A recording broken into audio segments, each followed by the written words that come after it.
할렐루야. 3월 15일 새벽 예배 오신 여러분들을 환영하고 축복합니다. 하나님께서 오늘 우리에게 주신 하나님의 말씀은 누가복음 18장 18절에서 27절까지의 말씀입니다. 누가복음 18장 18절에서 27절까지의 말씀을 드라마 바이블로 함께 보도록 하겠습니다. 어떤 관리가 물어 이르되, 선한 선생님이여, 내가 무엇을 하여야 영생을 얻으리이까? 네가 어찌하여 나를 선하다 일컫느냐? 하나님 한 분 외에는 선한 이가 없느니라. 네가 계명을 안 하니 간음하지 말라, 살인하지 말라, 도둑질하지 말라, 거짓 증언하지 말라, 내 부모를 공경하라 하였느니라. 이것은 내가 어려서부터 다 지켰나이다. 예수께서 이 말을 들으시고 이르시되, 내게 아직도 한 가지 부족한 것이 있으니 내게 있는 것을 다 팔아 가난한 자들에게 나눠주라. 그리하면 하늘에서 내게 보화가 있으리라. 그리고 와서 나를 따르라. 그 사람이 큰 부자이므로 이 말씀을 듣고 심히 근심하더라. 예수께서 그를 보시고 이르시되, 재물이 있는 자는 하나님의 나라에 들어가기가 얼마나 어려운지, 낙타가 바늘기로 들어가는 것이 부자가 하나님의 나라에 들어가는 것보다 쉬우니라 하시니 듣는 자들이 이르되, 그런즉 누가 구원을 얻을 수 있나이까? 무릇 사람이 할 수 없는 것을 하나님은 하실 수 있느니라. 사람을 평가하는 기준은 다양하죠. 어떤 사람은 외모가 먼저 보이고 어떤 사람은 학벌이 먼저 보입니다. 또한 그래도 직업이지, 아니야 그래도 신앙이지 하는 사람들의 관점들이 다 다양합니다. 사람이 평가하는 기준이 이리저리 다 다양하지만 누구나 다 좋아할 만한 사람이 있습니다. 어떤 사람일까요? 방금 나열한 조건을 다 충족시키는 사람이라고 할 수 있죠. 학벌 좋고 직업도 안정적이고 성격도 좋고 거기다가 신앙도 좋은 사람, 정말 우리가 바라는 상입니다. 오늘 본문에는 이런 조건에 굉장히 근접한 청년이 등장합니다. 18절은 어떤 관원이라고 시작합니다. 당시 관원이라는 단어를 쓸 때 지도자급의 고급 공무원을 말합니다. 우리식으로 이야기하면 구청장이나 시장 정도 될 것입니다. 그리고 이 사람은 젊은 청년이었습니다. 오늘 말씀과 평행 본문으로 할 수 있는 마태복음 19장 22절에 보면 이 사람이 청년이었다라고 기록하고 있습니다. 그뿐 아니라 오늘 본문의 23절을 보시면 큰 부자였다라고 기록하고 있습니다. 더군다나 신앙인이었습니다. 본문의 21절을 보시면 여짜오되 이것은 내가 어려서부터 다 지키었나이다라고 고백하고 있는데요. 지금 뭘 지켰냐라고 자신 있게 고백하냐 하면 구약의 십계명의 말씀을 다 지켜 행했다고 스스로 이야기하고 있습니다. 그것도 어려서부터 지켰다라고 이야기합니다. 모태신앙으로 교회도 열심히 다닙니다. 신앙 좋은 청년이에요. 거기다가 고급 공무원입니다. 그리고 큰 부자입니다. 또 예수님 앞에서도 당당히 나와 질문하고 자신의 삶도 자신 있게 이야기하는 것으로 봐서는 요즘으로 말하면 찬양 인도를 하거나 청년부 회장쯤 되는 사람이었습니다. 어쨌든 본문에 등장하는 이 청년이 굉장히 매력적인 것은 분명합니다. 대부분 나의 자녀가 이런 청년이 되기를 바라시죠. 그리고 이런 청년을 사위로 삼고 이런 청년을 또한 며느리로 삼고 싶은 것이 저와 여러분들의 바람일 것입니다. 제가 보기에도 이 청년은 정말 매력적으로 보입니다. 그런 그가 예수님 앞에 나왔습니다. 그리고 중요한 대화를 주고받습니다. 예수님과 이 청년과의 대화 속에서 나타나는 단어들을 보시면 영생, 하나님, 십계명, 순종, 그리고 나를 따르라, 하나님, 나라 등의 용어들이 나타나고 있는데요. 그런데 곰곰이 오늘 본문에 나타나는 대화들을 들여다보면 이 청년이 가지고 있는 신앙의 민낯이 낱낱이 드러나고 있습니다. 그 모습이 너무나 충격적이에요. 먼저 포착되는 그의 모습은 너무나 메마르고 건조한 것 같은 그의 마음이라는 것이죠.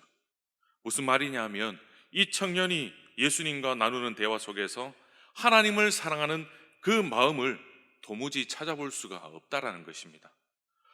이 청년이 예수님을 대할 때 선한 선생님이라고 이야기하고 있습니다. 예수님을 구원자, 메시아라고 하는 것이 아니라 그저 선한 좋은 이야기를 많이 해주고 나를 향한 축복을 많이 해주는 선생님이라고 부르고 있는 것이죠. 그분에게 영생에 관한 질문을 지금 던지고 있습니다. 그런데 그가 진짜 관심이 있는 것은 영생이 아니라는 것입니다. 예수님은 영생의 조건으로 십계명의 말씀을 주셨어요. 간음하지 말라, 살인하지 말라, 도둑질하지 말라, 거짓 증언하지 말라, 그리고 부모를 공경하라고 말씀합니다. 그런데 여러분, 이것을 지키면 정말 구원을 얻는 것일까요? 예수님 당시에 이런 계명을 잘 지켰던 무리가 있었습니다. 누구입니까? 바로 바리새인들이었습니다. 그들만큼 이 계명을 잘 지켰던 사람은 없었을 거예요. 하지만 그들은 하나님의 나라를 유업으로 받지 못했습니다. 왜입니까? 그 율법을, 하나님의 말씀을 형식적으로 지켰기 때문입니다. 하나님을 사랑하는 마음이 먼저이고 그 결과 이 계명들을 지켜나가야 하는데 하나님 사랑하는 마음은 전혀 없고 형식적으로 말씀을 지켰던 것이에요. 그런데 하나님 사랑하는 마음 없이 계명 지키는 것은 너무나 힘들었을 것입니다. 그런데 그들이 이 힘든 계명을 지킬 수 있었던 힘은 무엇일까? 그 힘이 무엇일까? 생각해 보면 바로 욕심이었던 것 같습니다.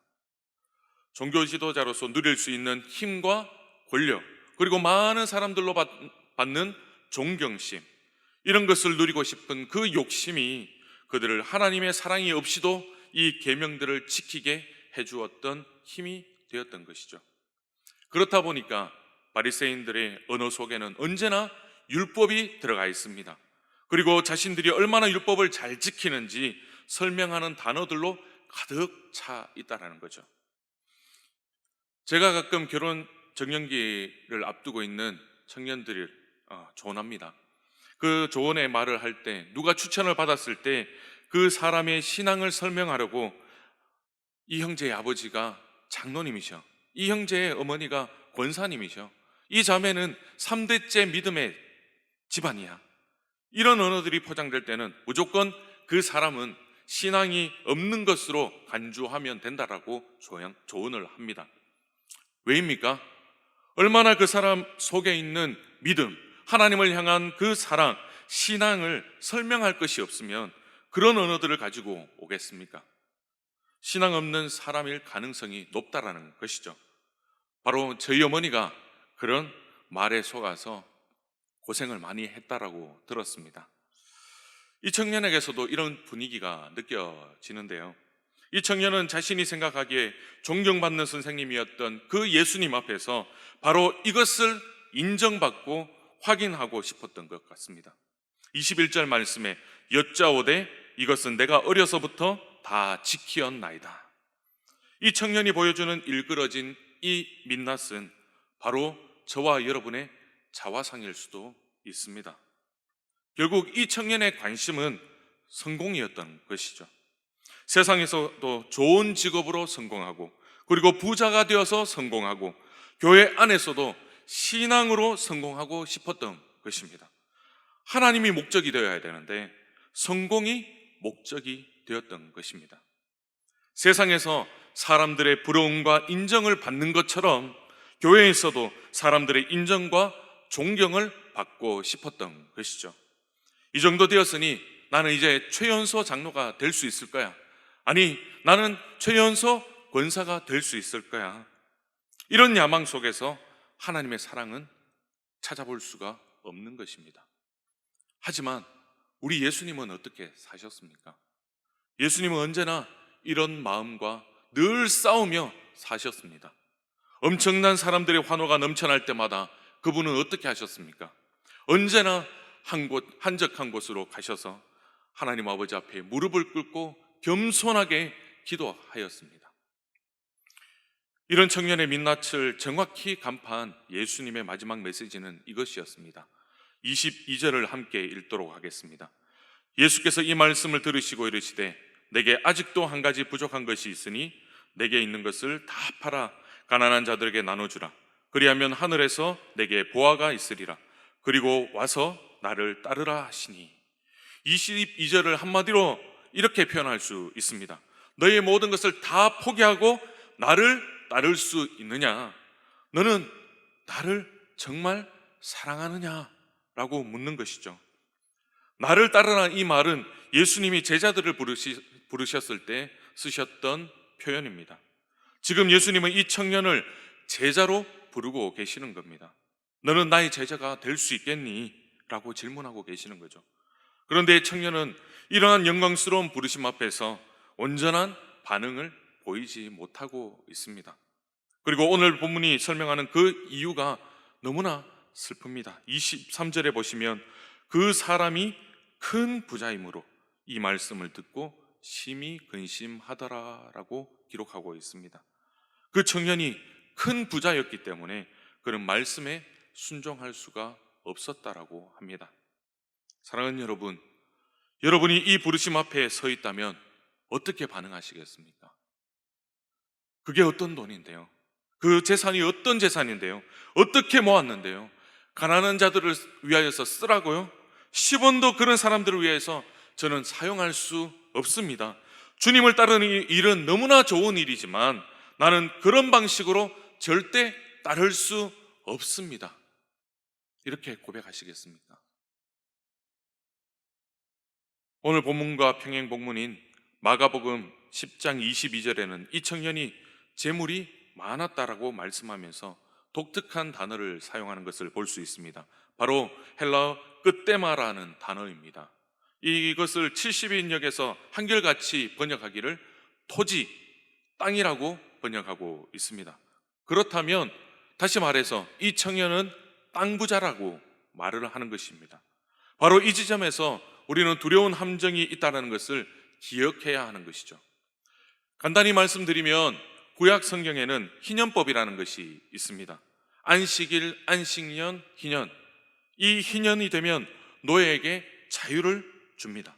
그리고 모든 재산은 원래 주인에게 찾아 돌려주게 되어 있죠. 왜입니까?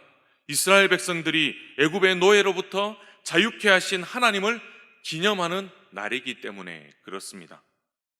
노예가 왜 노예가 됩니까? 가난하기 때문이죠. 재산을 다 팔아도 안 되는 상황이 되면 자신을 노예로 팔아버리게 되는 것이죠. 그런데 이스라엘에는 희년 제도가 있기 때문에 기본적으로 가난이 대물림 될 수 없다라는 것을 우리는 기억해야 합니다. 그런 이스라엘에서 젊은 땅 부자가 있다. 이것은 말이 안 되는 것입니다. 오직 한 가지로밖에 설명이 되지 않습니다.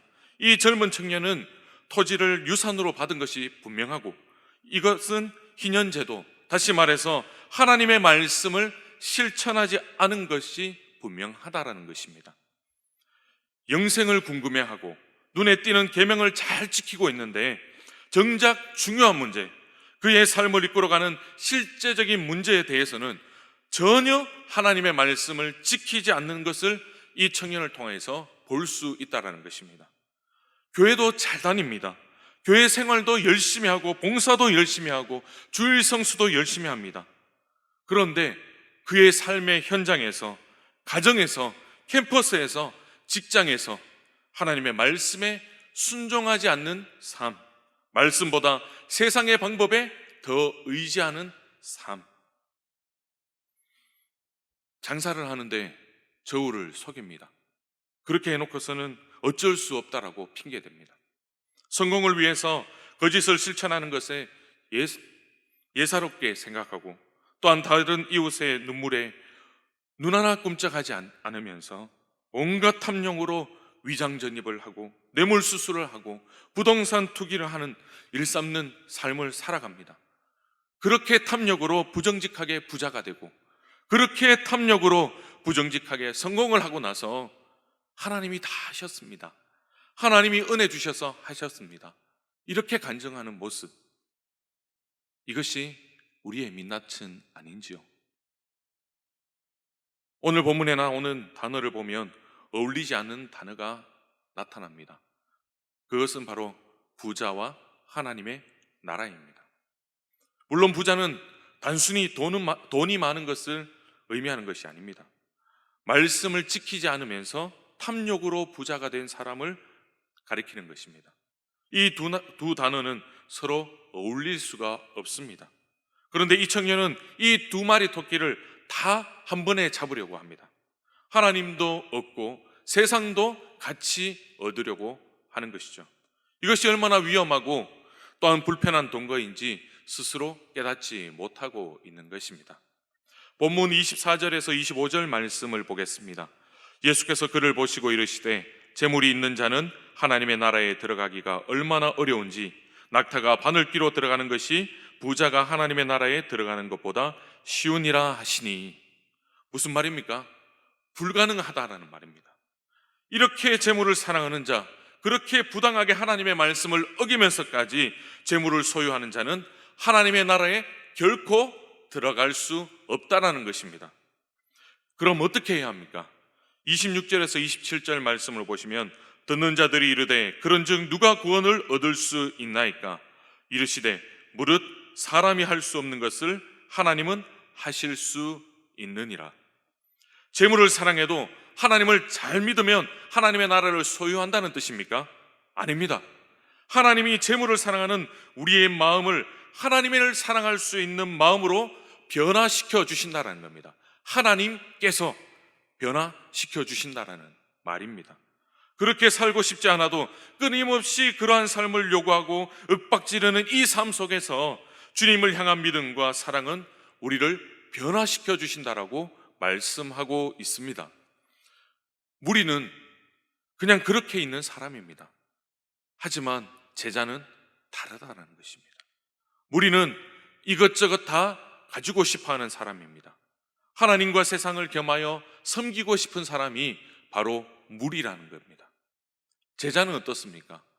하나님과 세상을 겸하여 섬길 수 없다라는 그 믿음, 그리고 하나님을 향해 자신을 내어 던지는 사람, 그 사람을 제자라고 이야기합니다. 무리는 위기가 올 때 그냥 떠나버립니다. 그러나 제자는 헌신합니다. 희생합니다. 무리는 때때로 감각이 세련돼 보이고 너그러워 보입니다. 하지만 제자는 극단적입니다. 여러분, 이제 어떠십니까? 아직도 이 부자 청년이 부러우십니까?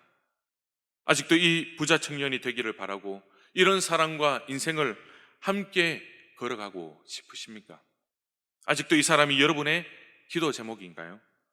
이런 사람이 나의 자녀가 되게 해주십시오. 이런 부자 청년이 나의 사위와 며느리가 되게 해주십시오라고 기도하시겠습니까? 세련돼 보이지만 절대로 헌신을 하지 못하는 사람은 제자가 아닙니다. 왜입니까? 그의 가진 것이 그를 주저하게 만들고 있기 때문입니다. 그는 무리일 뿐입니다. 성경은 청년을 생물학적 나이로 규정하지 않습니다. 언제든 주님의 말씀으로 즉각적으로 순종할 수 있는 사람은 나이에 상관없이 청년입니다. 나이 85세에 아무도 얻으려고 하지 않은 헤브론 땅을 바라보며 이 산지를 내게 주시옵소서라고 노래했던 갈렙은 분명히 하나님 보시기에 청년이었습니다. 나이 75세에 본토 아비 친척집을 떠날 수 있었던 이 아브라함은 분명히 하나님 보시기에 청년이었던 것입니다. 나이가 20대 30대라도 주님의 나를 따르라는 이 콜링의 말씀에 주저한다면 그는 할아버지, 할머니일 것입니다. 여러분은 하나님이 보시기에 청년이십니까? 여러분은 하나님이 보시기에 참된 제자이십니까? 말씀을 맺겠습니다. 오늘 본문 속에서 주저하고 있는 청년을 바라보는 주님의 마음은 바로 슬픔입니다. 24절 말씀에 예수께서 그를 보시고 이르시되에서 빠진 부분이 있습니다. 대부분의 사본은 그 사이에 슬퍼하시며 라는 표현이 들어가 있습니다. 그리고 평행복문인 마가복음 10장 21절을 보시면 예수께서 그를 보시고 사랑하사 라고 말씀합니다. 하나님이 우리를 정말 사랑하신다라고 말씀하고 있습니다. 그래서 당신의 자녀로 그리고 당신의 제자로 저와 여러분을 부르고 계시는 것입니다. 아직도 주저하십니까? 그런 모습을 보시는 주님의 마음은 슬픔입니다. 사랑하는 눈으로 우리를 바라보시며 슬퍼하고 계시는 우리 주님을 바라볼 수 있는 이 아침이 되기를 축복합니다. 사랑하는 성도 여러분, 저와 여러분은 여전히 이리저리 양다리를 걸치면서 건조하게 신앙생활을 하기를 원하십니까? 아니면 주님의 뜻을 바라보며 나를 따르라고 하신 그 예수 그리스도의 음성에 순종하며 겸손히 따라가시겠습니까? 이것을 기억하시기 바랍니다. 물 위를 걸으려면 배 위에서 뛰어내려야 하는 것입니다. 이런 선택과 삶이 구원과 영생의 증거가 되는 줄 믿습니다. 세상을 버리고 예수를 따르는 제자들이 다 될 수 있기를 축복합니다. 그래서 이 세상 속에서 그리스도의 사랑과 능력을 세상에서 나누고 전할 수 있는 저와 여러분이 되시고, 이 아침을 예수 그리스도의 그 제자된 삶을 통하여서 승리할 수 있는 저와 여러분이 될 수 있기를 축복합니다. 다 함께 기도하겠습니다. 사랑하는 하나님, 이 시간 우리를 하나님의 자녀로 예수 그리스도의 제자로 불러주시니 감사합니다. 이 음성에 아멘으로 화답하며 온전히 순종할 수 있는 믿음을 우리에게 부어 주시옵소서. 세상과 예수님을 저울질하며 양다락을 걸치는 이 인생이 아니라 온전히 주님만을 사랑함으로 우리의 마음과 생각과 삶을 변화시켜 주시는 성령의 능력으로 주님이 기뻐하시는 삶을 살아가게 하여 주시옵소서. 그래서 세상 속에서 그리스도의 제자답게 그 능력을 마음껏 증거하며 나타내는 모든 성도님들이 되게 하여 주시옵소서. 이 아침 주님께 우리의 모든 것을 내려놓습니다. 주님께서 회복시켜 주시고 변화시켜 주시고 치유하여 주시옵소서. 주님만을 사랑합니다. 주님만을 의지합니다. 주님만을 따르겠습니다. 감사를 드리며 우리의 모든 것 대신 예수님의 이름으로 간절히 기도드립니다. 아멘.